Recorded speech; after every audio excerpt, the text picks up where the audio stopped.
Yo, yo, yo, yo, yo. Welcome to the West Coast Styles Taste Makers Show, streaming live here on YouTube channel and our Facebook channel. As you know, what we like to do is tap in with the legends and up-and-coming artists out of the West Coast region. We try not to leave nobody out, but in lieu of all of our 50th hip-hop anniversary interviews, it would be a terrible, terrible travesty not to have these brothers on and let them tell the people about what they got going on and the show that they got popping that's really hot. I've been on a few of the episodes, and it's good content. It's good game too. Getting game off the choppage, man. And these are OGs, these are pioneers, these are leaders of our region. So we gonna honor and respect them and have that kind of conversation. I got J-Dee Presents Behind the Bars cast members, but there's twofold to that. They also two of the members from the legendary Lynch Mob crew. With their co-host, So Chuckified. So, gentlemen, thank you for joining. I got J-Dee, Dazzy D, So Chuckified, and we're just gonna chop it up, man. Let y'all tell the people what y'all got going on, what's happening with the show, what some of the plans are. Next guest. I know y'all got the music cracking. J-Dee, I just heard your album, and Dazzy sent me the link. I checked it out. Dazzy got stuff going on. He been in their face back to back throwing punches. So I want y'all to kind of just lay that all out there, man. We use the platform as a promotional marketing tool. So people that may not know you, we're dealing with multi-generational folds here. So just like a reintroduction, if you will, you know what I'm saying? J-Dee, I'll start with you, man. Crazy thing about you is, not outside of Lynch Mob is where you was gone, they had a campaign called Free J-Dee. Yes. And I was tapped in Compton with some of my partners from the Time Done organization that was helping with that, put that together. So I went to a couple of events surrounded around that hashtag. And they was really pushing hard with the campaigns and the petitions and the narratives on prison reform and how they just got these elongating sentences that really don't make no sense, regardless of the crime, et cetera, et cetera. Those are different conversations. But your name was ringing out here about 2-3 years before you even touched the ground. Were you hip to that? Were you tapped in with that? How you feel about that? Oh, absolutely, bro. And shout out to the late Carla Sue Andrew, because she got behind the push early in the game, and she had an innocence project of her own, and she unfortunately succumbed to lupus. Wow. But the push kept going. Yeah. And Michael Netherly, my boy Rock's nephew Michael, my Linwood Compton, they kept pushing. Yeah. And everybody knew about the disproportionate sentences and the disparity sentences between blacks and Hispanics, and how we had a 98% conviction rate opposed to whites getting caught for the same amount of drugs or same crime. Yeah. You know how it goes. Yeah. So I mean, you've been home a couple years now? I've been home 2 years and 4 months. Okay. You hit the ground running. You waste no time, man. I think you dropped some music first couple weeks you was home, didn't you? Yeah, because they had me on the shelf for 28 years. I had so much dust on me. By the time they ran my ass through the car wash, I was like, shit, I still kind of look young. My boy told me to paint this shit and like. Yeah, we ain't gonna. Yeah. You don't want to get hit by no water and it come off and nothing like that. You get wet and the shit starts ripping around your collar. Nah. Then you paint it too dark, dog. Then the youngsters still want to try to square up.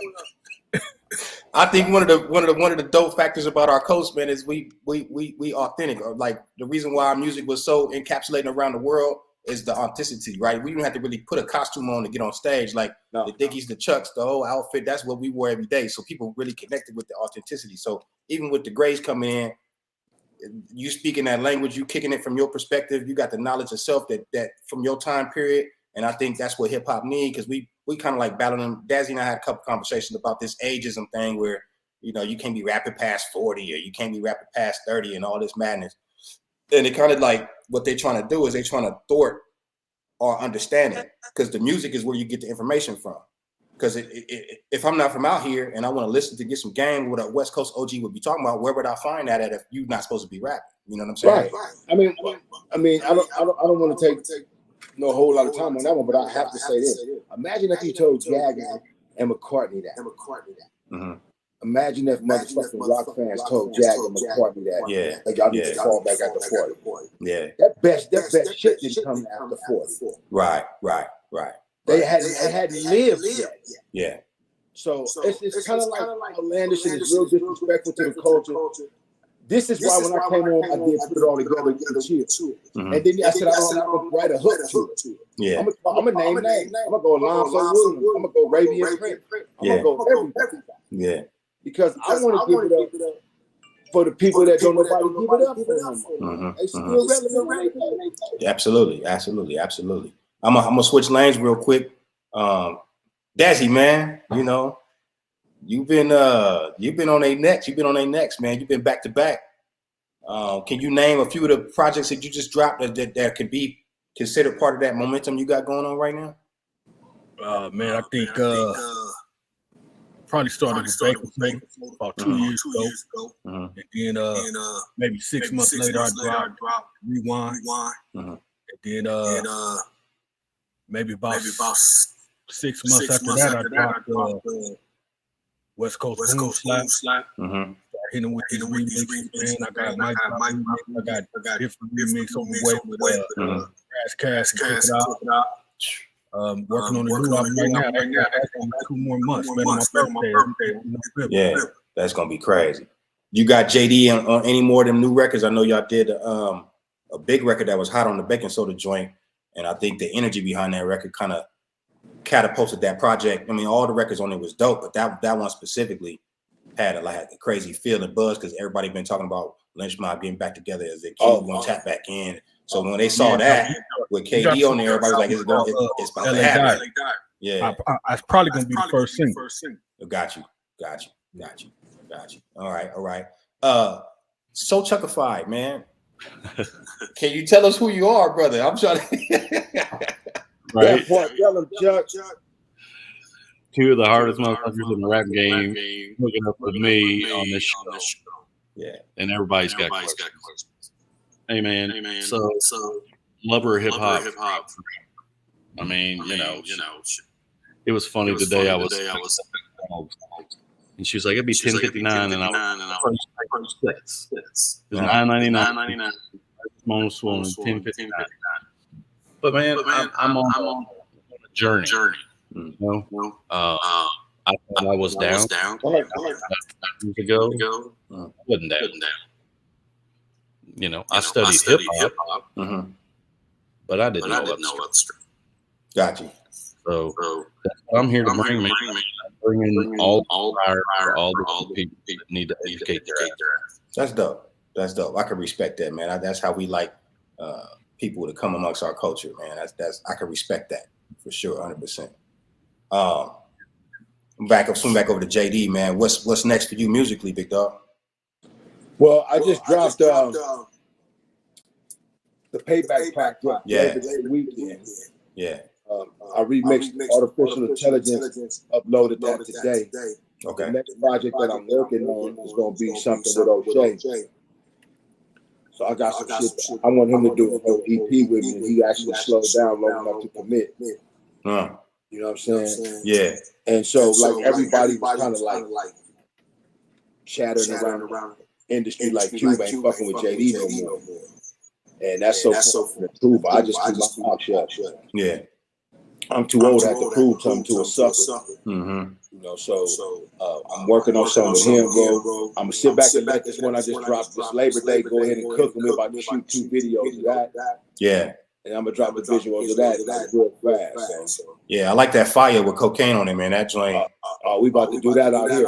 We about to do it here. I found me some peer space in a little studio to get up in there. That got green screen and all the shit. Yeah, there you go. So that whole project, man, that's live instrumentation through that whole project, or because man, I got Clinton Sands in there. I got Payback in that motherfucker. I got my man Eddie G from Lakeside. Yeah, I got K Style from the Bay. Okay, K Style is just a beast, bro. You know, with the instruments and the drum machine. So yeah, we got some live instruments in there. We got Righteous production, bro. I wanted to try to go old school funky with it. It felt that way. It felt that way. Yeah, that's the vibe I got coming in the first few songs for sure. Yeah. You know, like with Fire was a remake of Candy. Yeah. With that fire, that candy. You know. And, Coca, did you write on that one? It made sense. Oh my God. Yeah. The whole thing about that little collab was so organic. I'm like, what you gonna do with this? I ain't doing nothing with this. Why? I don't know. Take it. Yeah. I'm like, shit, I'm gonna do something with this. I'm gonna smoke me some weed and do something with this. Yeah, for sure. I like the fact that you came home and you hungry. You know what I'm saying? You showing the hunger. You know, that passion for music and all the stuff that comes around with putting a production together and doing an album and getting features and videos and all that good stuff. Like you didn't let the age be a thing to slow you down. Like, you know how you get tired, you want to go to bed, nigga want to lay up and just be on the couch, watch the TV. Like, I don't get that sense from you when you come home. I don't get that. Well, you know, you're still ready to go. Old or young in the joint, you get your ass up and you're gonna bust down. Yeah. You know, exercise is for security. Yeah. It's not to be buff or be cute. Exercise has always been for security, so discipline has always been necessary. Mm-hmm. So I don't give a fuck how old I was. I know they wasn't saying shit that I was wanting to hear. Mm-hmm. You know what I'm saying? And then everybody got the motherfucking mumbling and saying the same shit. Then I'm like, you know what? I ain't listening to this shit. It's the same thing that happened to me in prison when I was trying to write and leak music from prison when nobody let me. It's like, no, you angry, you mad, you gonna start some shit. So I had to write me, Trady, Anthony Barrow, we wrote, you know, LA Times, Urban Tales. Yeah. Streets Gonna Cry. You know, He Loves Me Not. Mm-hmm. You know, I'm inking shit and publishing books from prison. Yeah. So being lazy, bro, is not an option. And two, like I told Daddy, y'all can't get rid of the gift God gave you, bro. Right. That's real. You can't even bury the gift God gave you. Yeah. Dig it up for you. It's gonna haunt you for sure. 100%. Yeah, he'll dig it up for you. Yeah. Yeah. I hate this shit for a while. Yeah. Yeah. I hate this shit for a while. Just everything that come with it is around the music. Well, I thought the loyalty that niggas talked about and bragged about was gonna manifest itself in a crisis, and it didn't. Yeah. You know, I sacrificed 28 years of my children's life, their quality of life, my career, and so forth to stick to the G code. Am I mad? No, I learned a lot. Mm-hmm. You know, am I still hungry like you said? Mm-hmm. Like a wolf with 10 teeth missing. I love it, man. I love it. Dazzy, man. Dazzy. Yes, sir. When we first linked up, you was Big Sax, the producer, man. You had yes, to, sir. You had to, you know what I'm saying? Yes, sir. He stayed with the Tita Lee, even at the Guitar Center. He had the Tita Lee ready to go. And yes, sir. The production, man, like some of the stuff that you've done over there. Can you list like 2-3 of your biggest records that you produced? Underground wise probably was that Sugar Free Mossberg Connected album. Mm-hmm. Being free, me and DJ Quick split that half and half. Mm-hmm. Being Sugar Free second album. Mossberg's first album. Mm-hmm. We split that in half. Mm-hmm.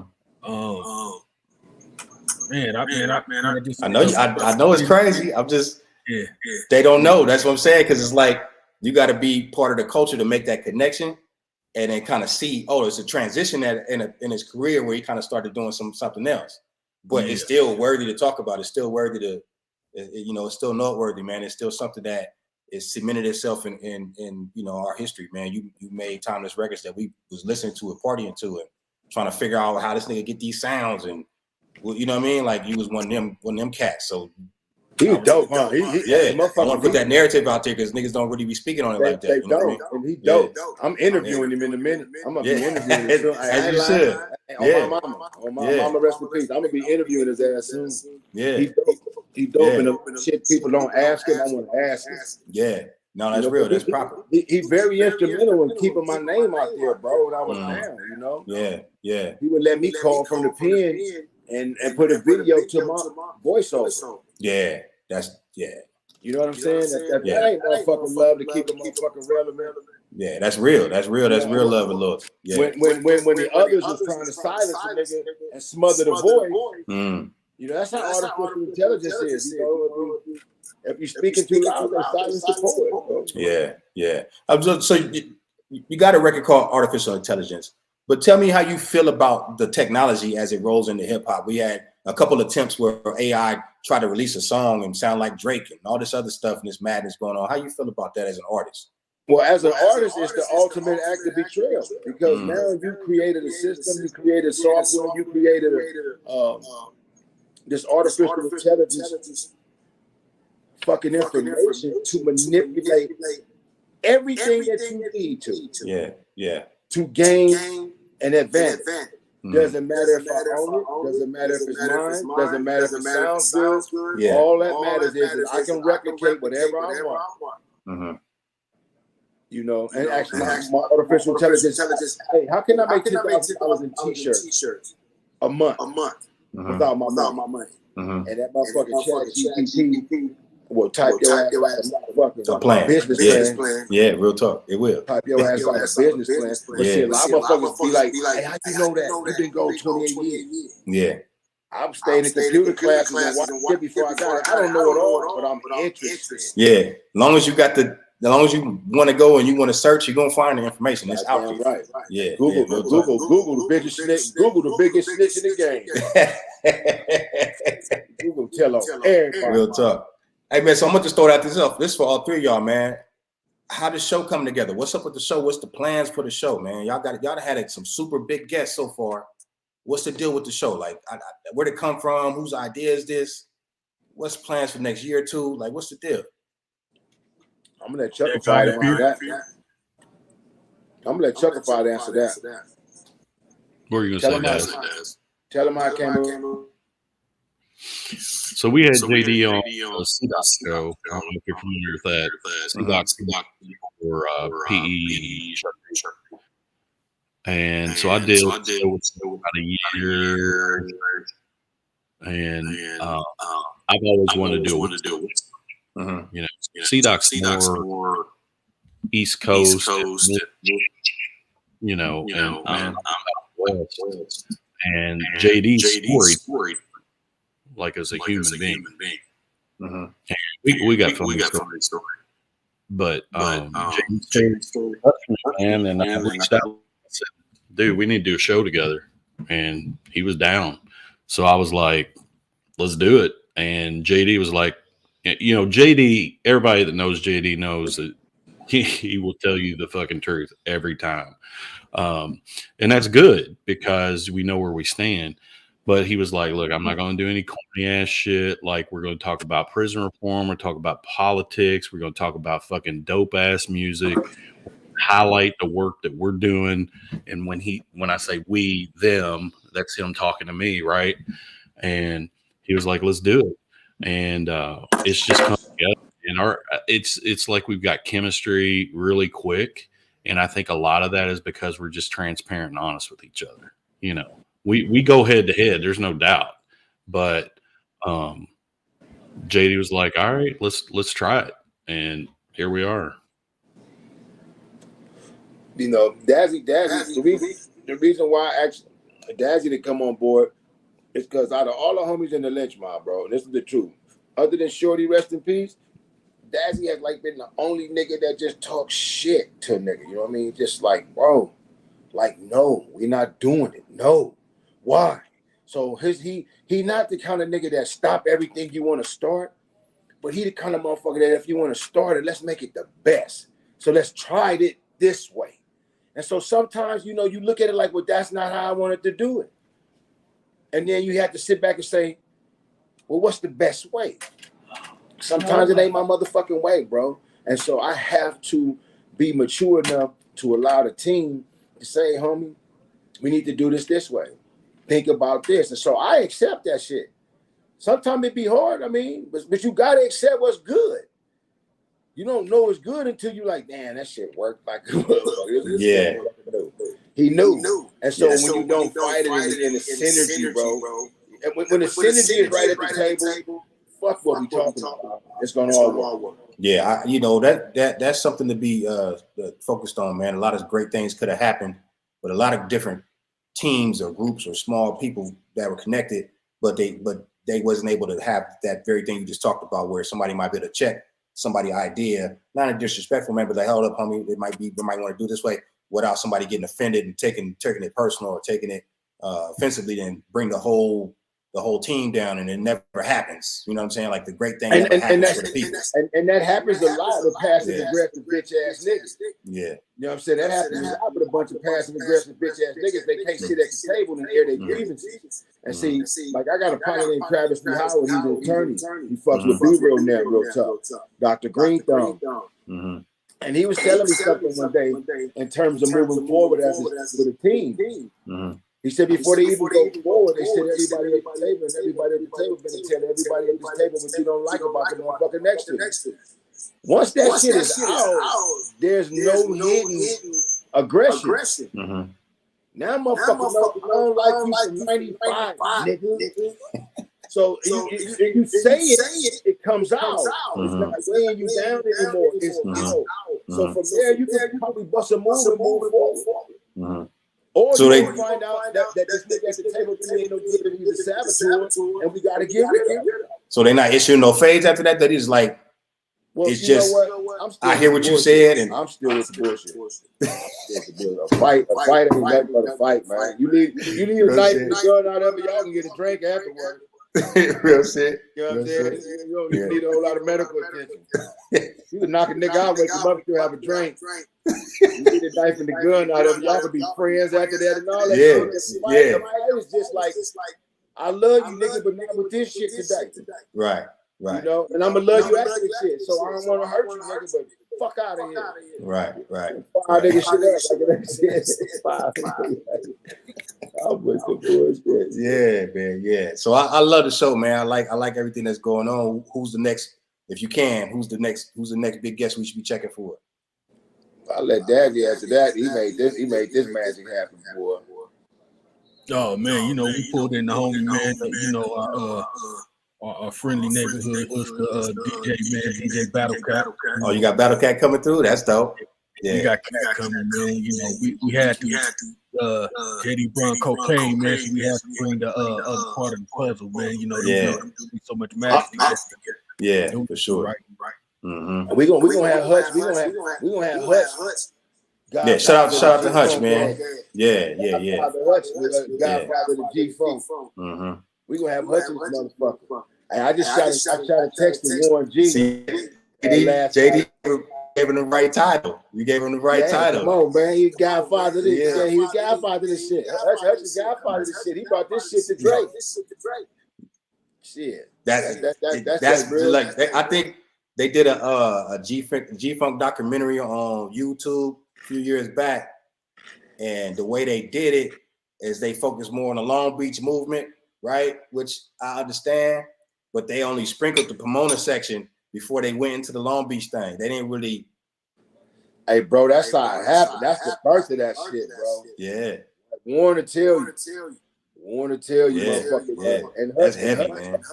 Hutch goes in on niggas. But yeah, we got Battle Cat. And the reason why I want to talk to Battle Cat goes all the way back to Crenshaw Highway. Wow. All the way back to when I went to the show. I went to the show. The niggas used to do noontime dances. Battle Cat, Herb Cat, and some nigga that got famous name, DJ Bobcat, LL's boy. Yeah. So it was the cat crew was in town. Yeah. Back and forth to these little. Remember that shit, Daddy? The goddamn cat crew.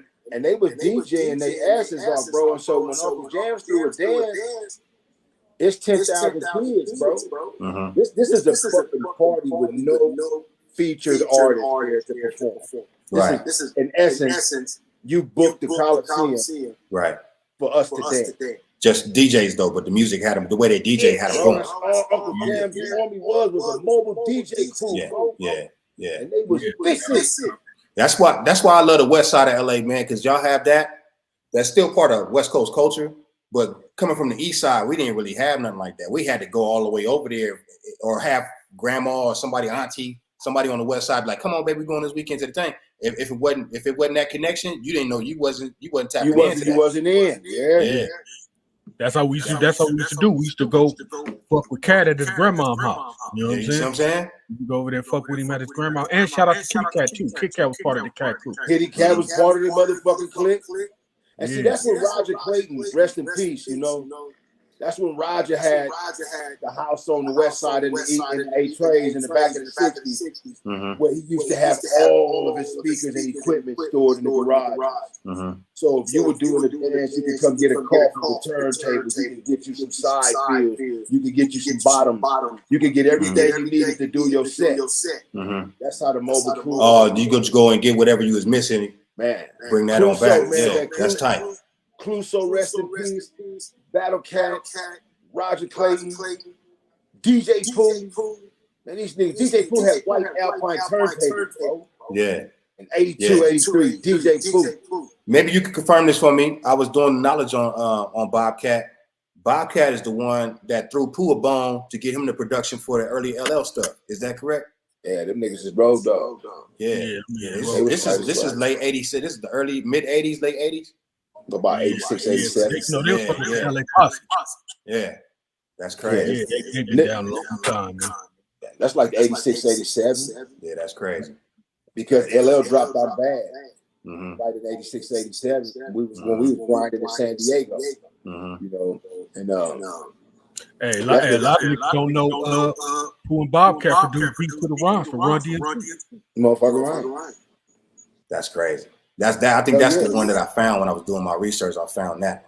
But then they spoke on the LL Cool J stuff. If you stuff, really listen to it now, if you listen back to it, it's that LA shit on Beat to the Rhymes. Yeah. See, but LL was smart. He was an MC. He knew his record was gonna move out here if he did it right. Yeah, and that's what he did. He was like you said. He got okay. You know what? They get out like this. So I'm gonna write to something that sounds like them, but speak the shit that I'm about. Right. But New York can gravitate to without calling him a sellout to the West. Right. He was early with that because he did going back to Cali early too. Hey JD, I'm gonna fuck you up. Remember that demo? Pooh and Bobcat had panties all so funky. Oh man! Oh my God!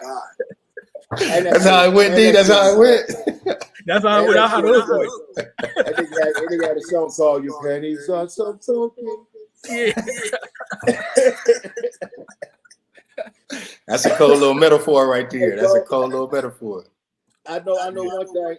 That crazy motherfucker, DJ Pooh could have been a comedian. Yeah. Could have been a comedian. Yeah, that nigga hilarious, man. Just off the film, I seen him on. He be at me dying. Bro, me and this nigga's in the 4th grade together. Oh, okay. That's how far I go back. That's how far I go back with that motherfucker. Yeah. Me and that nigga in the 4th grade, and he been a fucking comedian, bro. Yeah. With the bullshit, he was with the bullshit, but that nigga will bag on your ass and have you mad as fuck at him by lunchtime. So, yeah, man. That's good, man. Is there anything that y'all would want to try and close with or wrap up with for the people? I just want everybody to go check out that new project of mine, the Payback Project, J-Dee Presents, the Payback Project. It got 12 bangers on that motherfucker. I got an intro on there that's real funky from Exhibit. Yeah. All the way to the crime scene with me and Too Short. Y'all can expect good videos. You know what I mean? And I'm still working on this goddamn cannabis brand, bro. Green Gorilla Biscuits. Oh, you got some flour coming? Yes, sir. Gorillas of the Mist? Man, Green Gorilla Biscuits. Hey, man, you know that shit got me through 7th grade, man. The niggas were scared of us at that Hospital Junior High when that Gorillas of the Mist came. We was beating up on all the essays to that Gorillas on the Mist. See, you weren't supposed to be beating up the essays. I'm just saying. That's what was happening, man. I'm just telling you. Ain't no disrespect or nothing. That's just what was going on, man. What school y'all was at? Hospital Junior High in Linwood. Oh, hell yeah. You ain't had no choice. Yeah, that's what I'm saying. Yeah, you had no choice. Just squabble up. Yeah, that's what was happening back then. Yeah, squabble up and get fucked up. Yeah, or you ain't walking to school no more. You know what I'm saying? Yeah, or you ain't walking to school no more. So that's what it was, though. Oh yeah, I grew up on Bullis Road, boy. Okay, yeah, I grew up on Bullis too, man. Yeah, I grew up on Bullis Road, County Boulevard, boy. Yeah, I know where that's at. I'm an Old Poinsettia baby too. Okay, yeah, I grew up off of Rosecrans and Bullis, right off behind the Louis Burger. So I'm from over there. I remember wasn't no Louis Burger. K Street didn't even have Louis Burger on it yet. Yeah. I'm saying I was serving on K Street for fat ass wine from Compton. I got stories, boy. I know you do, man. I appreciate y'all joining, though, man. This is really dope, man. I appreciate y'all, man. And y'all look out for their show. It airs every Wednesday at 7:30 on Channel 0 on YouTube. Is that correct, fellas? Yes, sir. All right. And y'all make sure y'all tap in and support, man, because the only thing we're going to do to continue to grow and stay relevant is support one another, man. So that's whole how you do it, baby. Prism behind this whole thing is tapping in with authentic West Coast culture, people that is authentic and real, and just supporting that and pushing forward, man. I appreciate y'all, man. It's much love and respect, baby boy. Yeah, man. I'm going to tap in with you. Thanks, D. I appreciate you, man. Chuck a 5. Appreciate you, brother. Peace. Yeah, man. All right now. Peace.